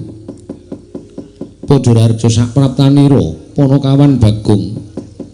Nun amit pasang kaliman tabut nebina ing ladene Demawahing Tawang Tuwang Pukulun. Linepana ing tulak manuk. Kula ingkang abdipun Bagong atmajanipun Bapak Semar ingkang sowan ngabiyantara ngersa paduka Pukulun. Iya. Riwe nganti kaya klapa dineres unjaling huswa nganti ora isa tinata Bagong. Nggih menek dhuwur tenan iki wau. Gunung Himalaya niku pancen dudu sebaene gunung. Nganti pucuke ketutup mega jebul sak nduring Gunung Himalaya niku wonten papan sing keladuk endah, keladuk. Kula dereng ngerti, kula dereng tau weruh kok papan kok asrine kaya ngeten. Menapa menika ingkang winastan Kayangan, Pukulun? Iya, iki Kayangan Bagong. Aduh, Pukulun. Bejo kemayangan sinung ora kangelan. Dene kula sampun dumugi wonten ing Kayangan, kepareng kula ngaturaken sembah pangabekti kula kunjuk, Pukulun. Iya, Bagong ulun tampa. Nun nggih. Pukulun menika sinten? Lho. Kita wis ngaturke bekti kok durung ngerti kalawan ulun. Nuwun pangapunten Gladiwana Gulang Tepang. Ulun iki Bathara Guru. Ulun iki Bathara Guru. Wah, mucal teng pundi? Lho. Mucal ning ndi piye? Lah edan tenan to iki. Bagong iki tekan kene kok Bathara Guru kok mulang ning ndi? Lho, biasane guru iki rak mulang ning ndi to SD napa SMP? Dengkul kita kuwi. Bathara Guru ki dewaning para dewa, jejuluke Sang Hyang Bathara Guru. Ora kok guru mulang SD SMP. Anggep iki nang jagat apa iki nang Kayangan, Bagong? Oh, anggep mboten ngertos kok. Pukulun Bathara Guru. Iya, ya Manikmaya. Oh, Manikmaya niku sinten? Ya ulun. Ya Jati Murti. Wah, ora nggo gawe kursi. Wis. Kayu Jati Murti iki asmaning Bathara Guru. Wah, lah pirang-pirang jenenge. Ya Sang Hyang Caturbojo. Caturbojo. Iya. Kali condong catur? Wis. Di sampun ngantos panjenengan ngendika kathah-kathah mangke badak kewirangan. Kula namung genahaken kalian Bagong Kakang Rata. Nggih ning bocah niki sembrono, mboten menapa-menapa Kakang. Kula mboten rumaos sakit manah kula. Lah, iki Bathara Rata iki cerewet wae. Wus. Karo dewa dunake cerewet ora. Kula niku lagi ngedongke mbok menawa tambah kawruhku. Ya Sang Nilakantra. Weh. Dewa kok omongane tracah. Tracah piye? Aku iku Nilakantra. Nilakantra ku mau. Nilakantra, aja mbok tambahi apa-apa. Oh, nggih. Ya Sang Purwacarita. Waduh, jenenge kathah sanget nggih pukulun. Iya. Niki sing kaya teko niku sapa niku? Teko dengkulmu iki lho Bathara Antarada. Wah, nggih niku rada terkenal teng donya. Bathara Antarada, ya Kanika Resi. Weh. Kanika Resi, ya Kanika Putra. Weh lah Kanika Putra, ya Resi Nggana. Waduh Resi Nggana, ya Watek Resi. Wah, jenenge pirang-pirang. Lah sing mingking piyambak niku iki putrane Wang Pilun Bathara Guru. Oh, Bathara Murid. Hus. Bathara Guru iki duwe putra Sang Hyang Bathara Indra. Wah, Sang Hyang Bathara Indra edan tenan. Lho pukulun. Panjenengan niku dewa kok ora duwe rasa welas kalian kewan? Lho. Sebabe apa? Kok ancik-ancik sapi? Pukulun. Kula ingune mawon. Mengke mbok menawa manak. Wah, raitan tenan ta. Wah, iki titiane Sang Hyang Bathara Guru iki wujude sapi kok njur arep dingu dengkulmu ora. Bagong, nun dalem pukulun. Apa wigatine kita sowan ngabiyantara ning ngarsa ulun. Sepisan kula ngaturaken sembah pangabekti ndungkap angka kalih. Wale-wale menapa pukulun kula menika dipun utus kalih Kakang Ismaya. Lho. Kakang Ismaya piye? Anu Bapak Semar. Iya, Kakang Ismaya. Nah, ngendikane Bapak Semar niku panjenengan niku adine Bapak Semar. Iya, pancen ulun iki adine Kakang Ismaya. Wah, mbok omong ket mau, Om. Lho. Kok njur Om? Bagong ora kurang ajar. Tetep Iwang Pikulun Bathara Guru. Ah, Iwang Pikulun Bathara Guru. Ah, wigatine Bapak Semar niku pengen bangun Karang Kadempel supaya luwih apik, luwih becik, sesarengan paran para kawula, sesarengan karan para pepundhen Pandhawa. Ning niki dereng dikabari. Iya. Supaya mujudake pedukuhan sing maju ing samukawisipun. Iya, Bagong. Kuwi becik nggih. Ning niki enten syarate jarene Bapak. Syarate apa? Syarate kula ken munggah enten kahyangan, ken nyuwun winih pelem pertangga jiwa kalih winih jambu dipa nirmala. Jarene niku dedaharaning para Jawata. Jawata niku mboten nanu dahar nasi sekul kalih jenang ning daharane niku pelem pertangga jiwa kalih jambu dipa nirmala. Napa betul pukulun? Piye Bagong? Menapa leres? Iya pancen bener. Mila kula sowan wonten sanesipun Iwang Pikulun Manikmaya menika supados Iwang Pikulun maringaken inggih menika winih jambu dipunimrala kalih winih pelem pertangga jiwa jeng kula beta teng Karang Kadempel nggo syarat supaya bapak niku rancak lembangun Karang Kadempel. Ngoten mawon terus bapak weling kalih kula. Kula matur karo bapak, "Pak, nek Pikulun Bathara Guru ora maringake Pikulun Bathara Guru mesti maringake kae adikku nek aku njaluk mesti dheweke menehi. Ketratase ora, Pak. Wong iki ra ana rong pilihan, diwenehke apa ora. Ha nek ora piye? Nek ora kowe tak wenehi Purbawasesa. Sakarmu, arep ngopo-ngopo ning kono sakarmu. Ngoten niku. Mila kula nyuwun dawuh saking Iwang Pikulun Bathara Guru, winih niku ajeng diparingke napa mboten? Nek mboten kula ajeng nesu teng mriki.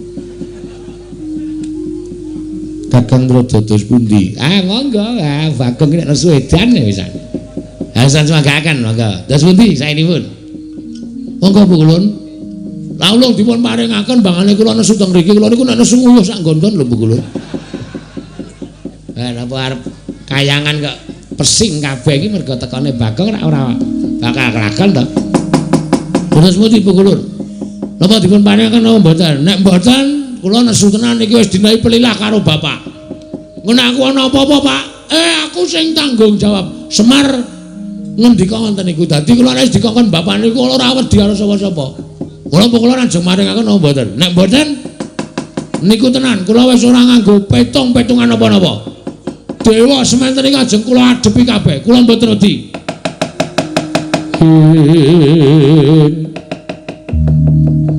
Jojo mantap lir kinetap duka yayasinipe Netra kocak ngundarandir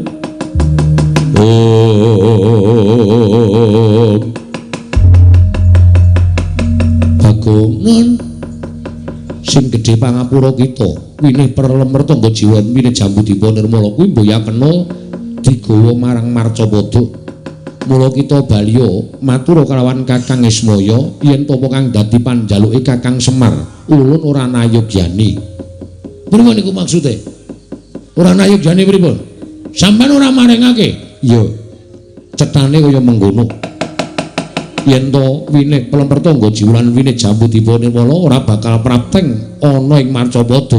Mula Kang Sangga kuwi Bagong kita Balya kita aja pisan-pisan wani gawe geger ning kayiwangan mundhak ulun ingkang ndawahake pidana kelawan jeneng kita Panakawan Bagong.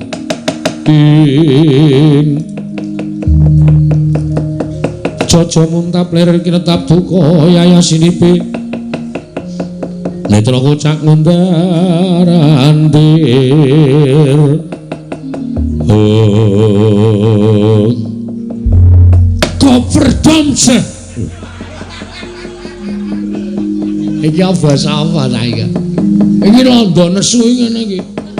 Dadi aja dipenging. Kula wis matur to, Bu. Nek sampean wani nggondheli winih pelem gadung ora taya. Anu winih pelem pertangga jiwa kalau winih jambu dipa nirmala. Bagong iso nek kana suteng kayangan. Monggo kula wis kebacut sago karo bapakne nganti kula bali ora entuk gawe. Wirang bebarang. Mau ditaruh mana muka Bagong? Nek nganti aku bali ora gawa pelemper tangga jambu dipa nirmala. Ming wineh lho pukulun ming rong wineh mawon kula betane wangsul. Sampeyan ampun pelit-pelit. Dadi dewa kok pelit. Ming dijaluki titahe kok ora entuk mong sing jaluki kakangne dhewe. Hah? Kakang Rodo, monggo kula mboten melu-melu. Kula mboten tumut-tumut, melu-melu agajune tenan. Aku wis ngene iki tenan aku ora apa-apa tak pangan kabeh. Anggere muni nesu ngenten iki kula nyemelangi lho pukulun. Tenan kula mboten bae-bae. Nek sampean mboten maringake pelemper tangga jiwa jambu dipun kala wujude winih, aja takon dosa. Bagong ngamuk teng mriki obra-abre kayangan Suralaya legane atiku.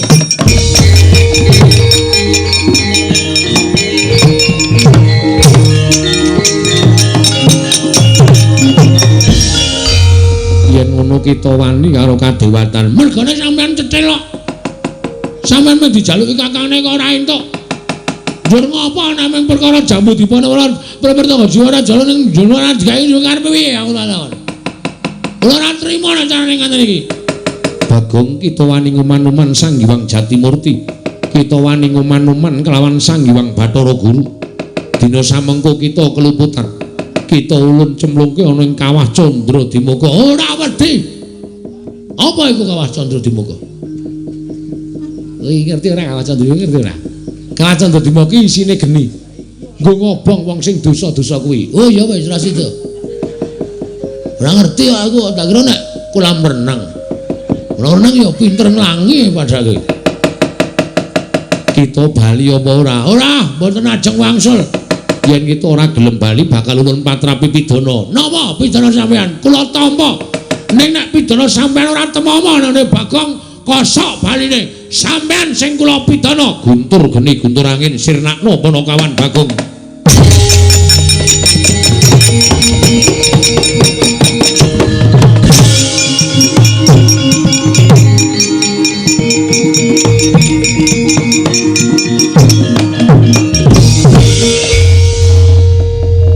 Kok sampean kok metu oncore? Wah, mutiar ora tayang. Lagu iki. Pripun, Dik? Guntur geni guntur angin namung ketingal tok mboten wantun nandilat dhateng pun Panakawan Bagong. Mergi kula ngertos. Guntur geni guntur angin menika saged lebur dhateng titah menawi titah menika saestu lepat. Ning nek titah menika mboten klepetan dedosan, niatipun sae. Namung merga Adi Pramesti Bathara Guru menika awel maringaken wujuding Prapertoga Jiwa Jambu dipun nirmala. Ngaten menika. Piyambakipun mboten purun nglebur dhateng titah menika kala wau. Aduh Kakang Drodo kata kula semanggaaken. Pukulan. Ini peringatan terakhir. Peringatan terakhir. Niki wau napa Pukulan? Guntur geni guntur angin. Lho, sampeyan wis ngetokke guntur geni guntur angin. Ateges sampeyan wis benar-benar tegel karo Bagong. Sampeyan wis pancen mentala karo Bagong. Terus saniki nek kula ora mentala karo sampeyan, njur piye nasibe Bagong? Kake ora kake tak jodak kayangan legane atiku.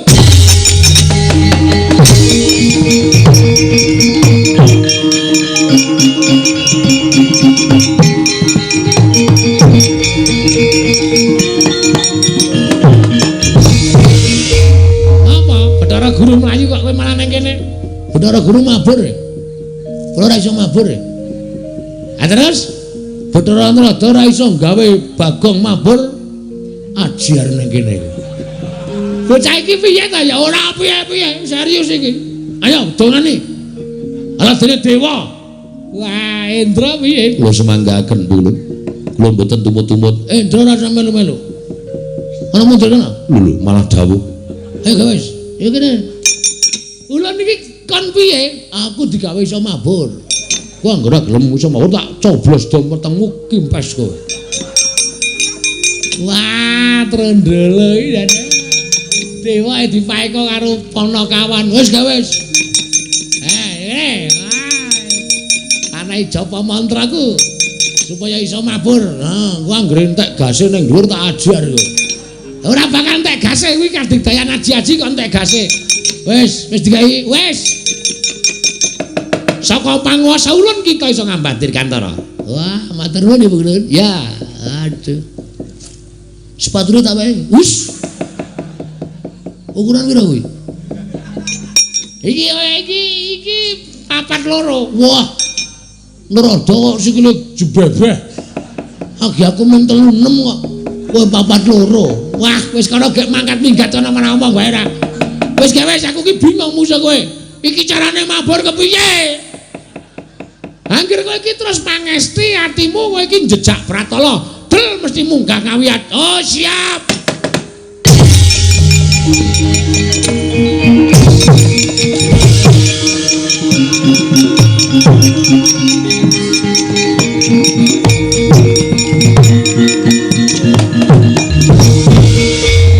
Perkencang marudayang pak pong. Setemene wong tuamu ki ya kebangetan kok Indra. Inggih Bu Ulun. Lah ing atase Kakang Semar ki mung njaluk winih Prapertoga Jiwa karo Jambu Diponirmala. Lah ora dikeparengake mongko mung wujuding winih. Kayangan ayo pirang-pirang. Lah mesti gawe dak-dak ning pasulayan wis ben. Mbah mengko piye dadine? Ulun ora kepengin ngerti. Inggih. Kang Bakur meksa kayangan. Monggo Bu Ulun kula dherekaken.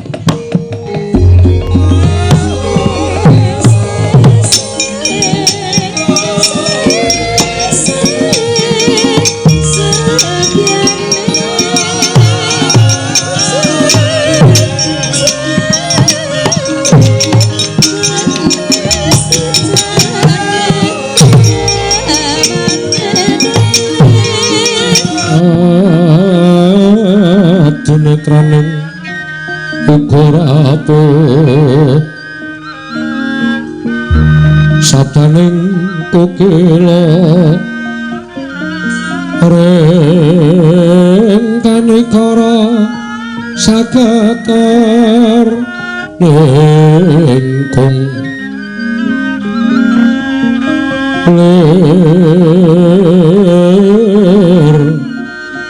sing pene panca oh kang ayam mono merak manguwuh ing pagakan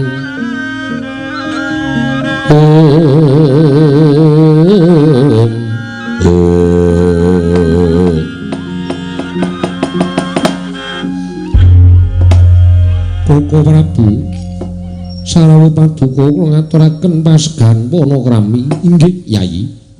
Sampun kula kami akarya bombong raos sing manah. Kresna, bektiku katur. Ya Werkudara tak tampa. Koko Prabu sembah kula. Ya Arjuna tak tampa. Koko Prabu sanget boten nginten babar pisan.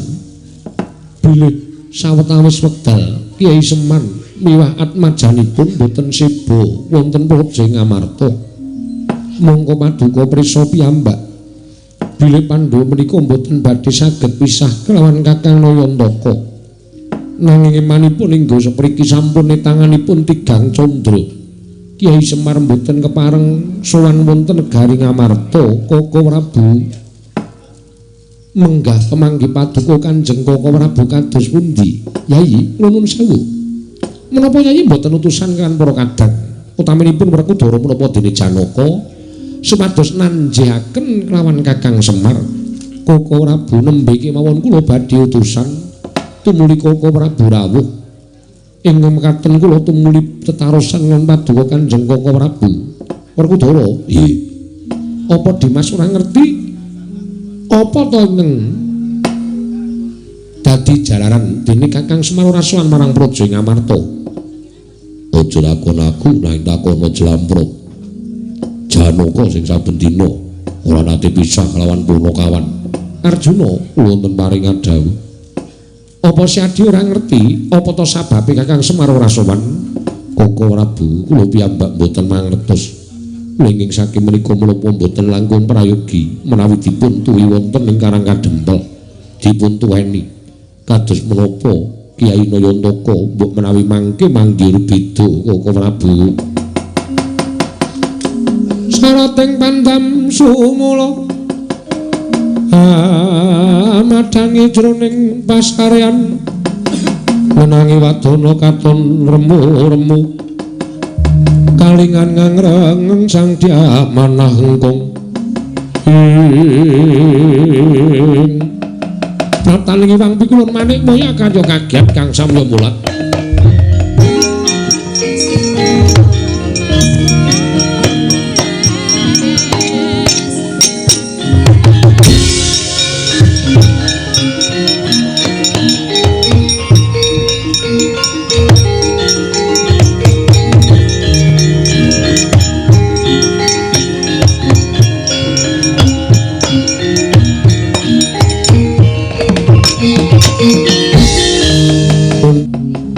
Kulun boten kanthi kanyono-nyono Paduka tedhak wonten ing negari Ngamarta.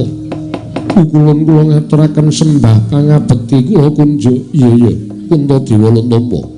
Kulun ngaturaken sembah pangabekti kula kunjuk Kresna Luntompa. Guru kakekku aku ngaturke sembah. Iya Werkudara Luntompa. Kulun kula ngaturaken sembah. Iya Arjuna Luntompa. Menapa to darunanipun dene Paduka Pukulun keraya-raya rawuh wonten negari Ngamarta upamiya badhe amiji dhateng sowanipun para Pandhawa wonten ing Kayuwangan cekap Paduka paring sasmita menapa dene utusan Jawata sanesipun nanging sabab menapa dene Paduka kepareng rawuh piyambakan wonten ing negari Ngamarta. Kuntadewa wonten timbalaning adhawuh aja kaduk ati kajron penampa yektine prapta ulun ora nedya miji dhateng sowan kita. Nanging ngerti ya nggih dina samengko Kayuwangan pindhane kaya wis dudu wujuding Kayuwangan merga saka polah gawene Panakawan Pandhawa. Polah gawenipun Panakawan Pandhawa kados pundi kepareng Paduka Hyang Adi Pukulun Bagong sowan ana ing Kayuwangan diutus dening Kakang Ismaya nyuwun winih pelem pertangga jiwan jambu dipun nirmala kinaryosana rancak wewangunan ing Karang Kadempel. Nanging ulun ora ngeparengake tumuli Bagong ngamuk punggung eloke ing atase ulun patrapu utawa ulun dawahe saka kadewatan. Boya tumama ning awake Bagong dina samengko mutha-mutha lan panjenengan ulun mangsa Barong Pandhawa nggone ngelingake kelawan Panakawan kita. Werkudara, Janaka wonten dawuh. Wis terwaca dawuh panjenengan ing wangadipu kulon Bathara Manikmaya Dimas. Panakawan Bagong elingna aja nganti kurang ajar karo para Jawata. Wah, yo.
Saking Godha Sang Kurukula yen amutusa Sang Sri Bagong dalem Bagong non apa bener kowe ngoyak-oyak Bathara Guru?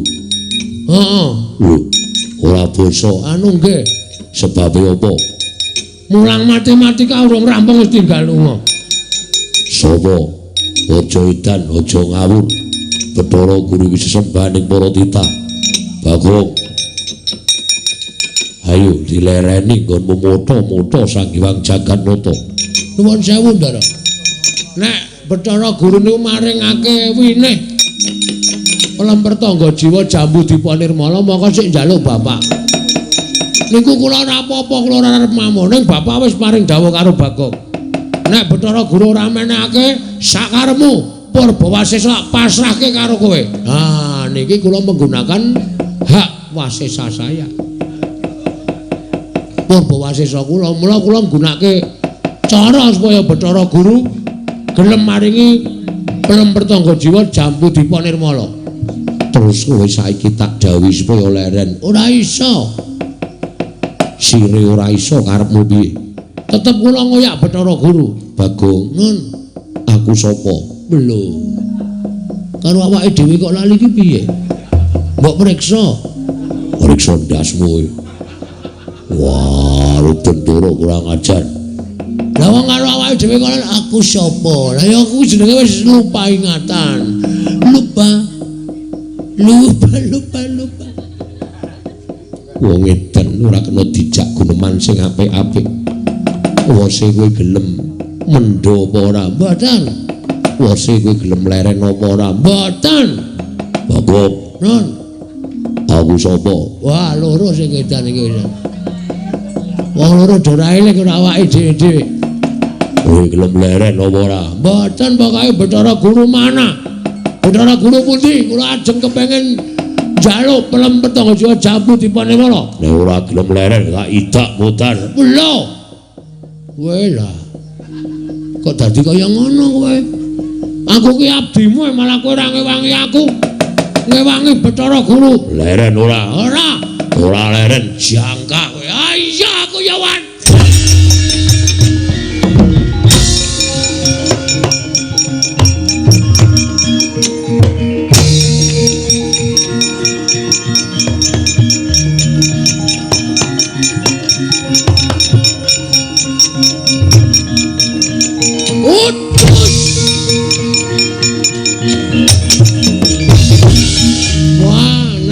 Modar tenan aku.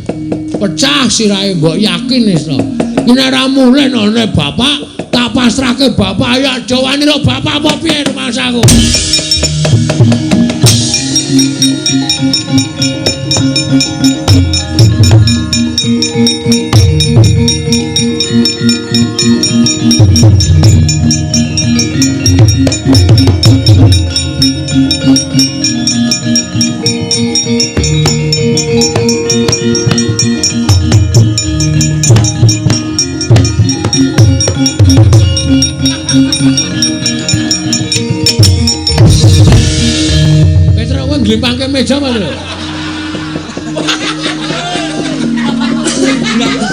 Ora.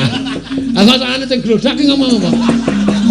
Kowe nang omah kon jaga omah mah glimpang-glimpangke aja. Wah, antil modar. Penyakit ratanan. Ya ora apa-apa dinggo gayang isi-isukan jatro. Ah iya. Men ora teko kekes banget. Bagong wis bali. Sampun, Pak. Endi winine? Wine dele wae. Lah aku rak kongonan kowe tak kon njaluk winih pelemper tangga jiwa jambu dipa nirwala. Endi? Entuk gawe apa ora? Pak.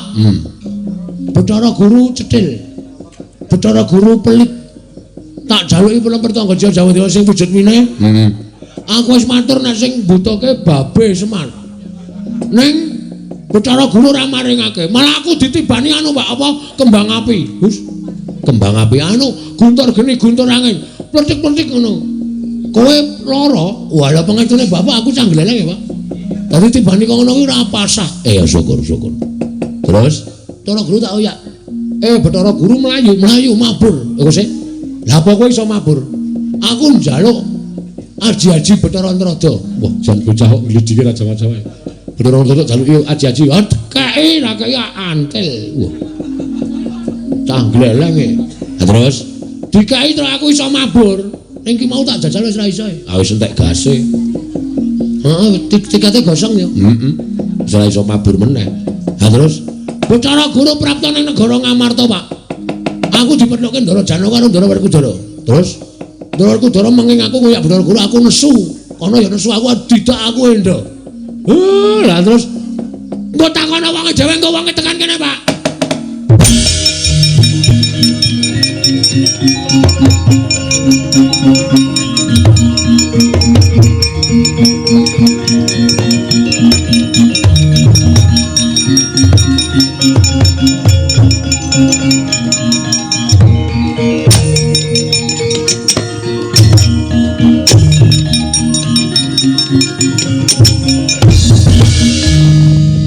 Ndara Janaka iya Semar. Ndara Werkudara iya. Kok do mlajar-mlajar ngoyak sinten? Ngoyak sapa? Ora wani omong. Do wedi lho Bapak. Kula niku takon kok do meneng mawon, do ngoyak sinten? Ngoyak Bagong. Terus anak kula. Iya. Ajeng dinapake? Gajul ndase. Kandhane ngeyel kono ora ngoyak-oyak Bathara Guru kok ngeyel. Jadi Bagong kene pasrahno awak bandinge ambiar lho Gong sing wani omongan Ndara Werkudara kene nek wani lho ambane aku rono kadohan kowe rene wah ae menungsane arep apa rene kowe rene wah kowe rene kowe rene tandangi wah kamas sampun kowe iki mbok ora cerewet ngono ta nek kowe doyak tenan modar tenan kowe. Bapak ngalang-alangi, Rasudi. Wah, semer sepatu. Kula sing kokonan Bagong. Pancen niat kula njajal kali Manik Maya. Kula niki wis seka dadi wujud Semar nganti tekan seprene meniki durung tau ngrasake sithik mawon kanikmataning Suralaya. Lah kok kula niat pengen njaluk winih mawon lho. Ajeng kinarya srana anggen kula bangun karang kadempel kok Bathara Guru malah ora ngentukke malah mentala karo Bagong niku sampean nek iso menggalih sakniki mang petung sing bener kula napa Bathara Guru pancen cah siji nika nek kalih kula Sri Anaten guru niku nek kalih kula pancen ora duwe rasa tresna sing ana gedeng kebul sengit kula pendak-pendak kula duwe gawe kula duwe gegayuhan mesti Bathara Guru niku mesti ngrepoti laku kula. Ngopo Gong beker-beker ku. Kang Supan munyuk terus. Wah. Kang Supan munyuk ya sak karepmu. Kang Supan apa-apa sak karepmu ora. Ora ana apa-apa kok mere.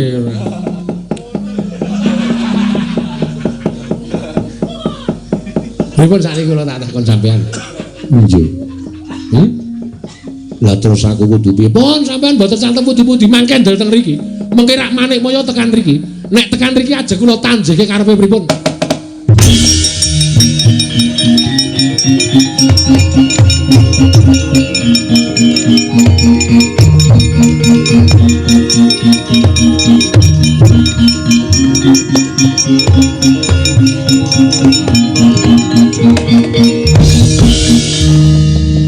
Saiki rasa caturan karo Bagong, caturan karo Semar.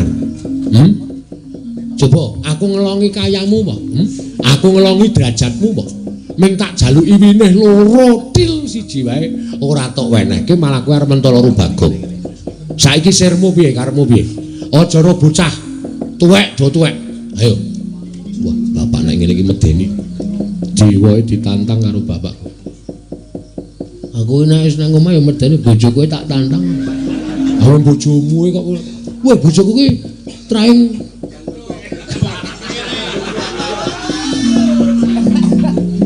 Medeni lho terus bojone nesu. Oh, ora wani nyebut. Nek nonton streaming mecucu mecucu. Siringan ra ruruan blas. Nek tak jaluki ide jukuk dhewe ngono kuwi. Aku mas tenang jane wong jukuk akeh juan. Ha iya. Digawe nesu wae iso jukuk akeh. Ana ra tak gawe nesu ora iso jukuk akeh. Tak ora iso dum-dum aku. Ah iya. Sirmu piye aku tak takon. Ayo, saiki mbok wenehke ora. Nek ora kowe tak tanting mutuh nang kene. Apa aku kudu munggah dhewe nang kayangan tak rontoki pertangga jiwa. Tak gawake Bagor. Jambu dipun lak rontoki kabeh. Kowe do ngeleh ora mangan apa-apa. Ya Pak yo, kowe kose. Konjur ayo Pak. Ayo dirontoki saiki, Pak. Mbane pangan munyo. Is. Betul ini ana wong gawe bahan senengane ngono kuwi lho aku ora seneng aku.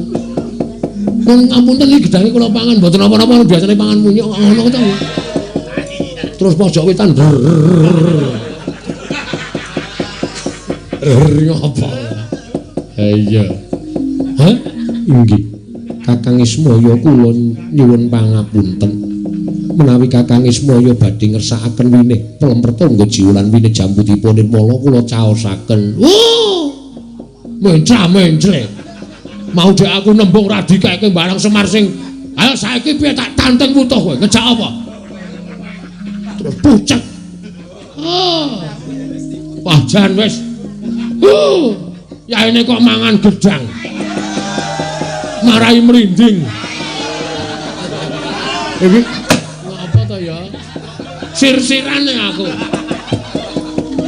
Mangan gedang kok sir-siran. Marai ran jenak-jenaki wong mangan aku. Oh yaene iki anggere ana siji mangan gedang, loro mangan kacang keren ngono kaya. Ning ati kaya dedeg ser ngono lho. Ayo rasa diingetke ora. Ah weruh. Ah iya. Wis gak dijaluk kowe pine pertama-pertama lho jauh dimana lho. Ulun caosaken Kakang. Ngono kuwi lho. Wong aku ki dadi kakang wis ngalah karo kowe pirang-pirang abad aku urip ning donya, kowe ning kayangan kanikmatan bondo donya, derajat pangkat tok cukup kabeh aku mung dadi kere kaya ngene wae tak trima kok mung jaluki karo kakangne kok kaya ngono. Oh ngono kuwi lho Om. Om sapa? Om Guru. Om Guru. Adine bapak to? Heeh. Aku blegekan terus ya, Tru. Oh iya. Irungku bundet e. Sedot kering. Antil dasmu. Kaya bayi kae lho. Irung butute irung lalu di karo mbokne di ngono kae. Oh, tak terus. Aku sentrap-sentrup ngene iki. Heeh. Iki nek golek anget-anget. Ah iya. Ayo kene. Winih. Jambu dipanirmala. Pelempertangga jiwa kula caosaken tangan kula kekalih Kakang.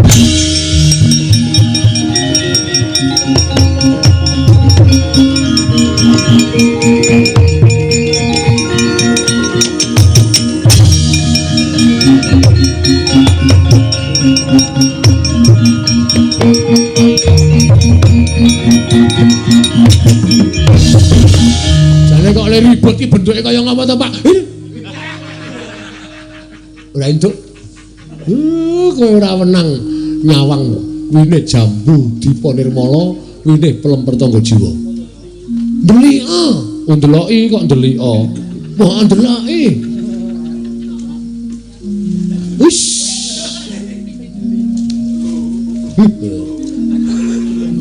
Mangkel aku. Sesuk golek winih dhewe.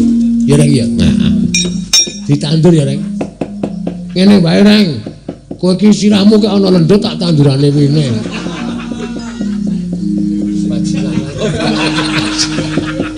Aku nanti jengkel lho rasane omong wae gek ming waton ngawur le omong. Lah nek ora ngono aku lek dicintai iki mergo kuwi lho. Ha iya. Kowe lho. Sinuwun Dwarawati.